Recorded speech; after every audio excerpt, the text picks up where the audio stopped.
கடந்த 1996 முதல் 2001 திமுக ஆட்சியில் சென்னையில் பல இடங்களில் மேம்பாலங்கள் கட்டப்பட்டதில் 115 கோடி ரூபாய் கோடிக்கு முறைகேடு நடந்திருப்பதாக குற்றச்சாட்டு எழுந்தது.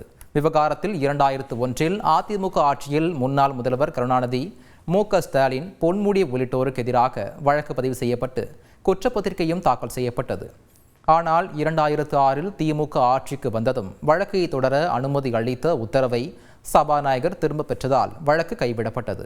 இந்த உத்தரவை ரத்து செய்து முதல்வர் மு.க. ஸ்டாலின் அமைச்சர் பொன்முடிக்கு எதிரான வழக்கை விசாரிக்க உத்தரவிடக் கோரி கோவையைச் சேர்ந்த தொழிலதிபர் மாணிக்கம் அத்தப்ப கவுண்டர் மனு தாக்கல் செய்தார்.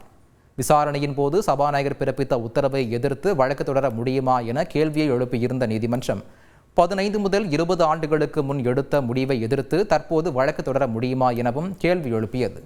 மனுதாரர் தனது நேர்மை தன்மையை நிரூபிக்க 1 லட்சம் ரூபாயை டெபாசிட் செய்யவும் உத்தரவிட்டது.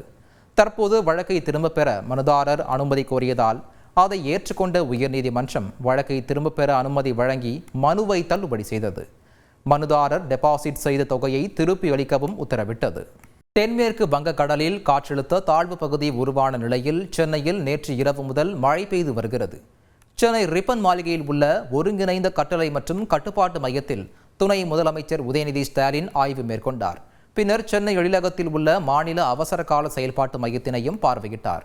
பெரிய திரையில் காட்சிப்படுத்தப்பட்டுள்ள மாவட்ட வாரியான மழை பொழிவு பற்றிய விவரங்களை அதிகாரிகள் துணை முதலமைச்சரிடம் விளக்கினர்.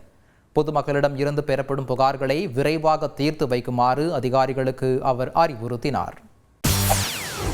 செய்திகளை உடனுக்குடன் தெரிந்து கொள்ள உடனே சப்ஸ்கிரைப் பண்ணுங்க.